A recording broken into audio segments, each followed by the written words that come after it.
Viewers, সবাই কেমন আছেন? সবাই কি মোবারক, সবাই ভালো আছেন? আমি আলহামদুলিল্লাহ ভালো আছি, আল্লাহর রহমতে।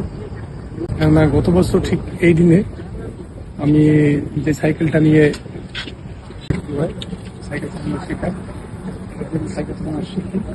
শেখার শেষ নাই, শিখতে পারেনি এখনো অতটা, মোটামুটি চালাচ্ছি, শিখতেছি, নতুন নতুন আরো অভিজ্ঞতা গ্যাদার করতেছি। এরপরে যে আমার শেখার পরে আমি যে এখন সাইকেলটা চালাচ্ছি, এটা আমার সাইকেলের চাবি এখন। এটা নিয়েই মোটামুটি আমার এখন 1 বছরের যাত্রা আজকে শেষ করলাম। যেহেতু 2024 কোরবানির ঈদ থেকে শুরু করে এখন 2025 কোরবানির ঈদ শেষ, 1 বছর প্রথম বর্ষপূর্তি আমার।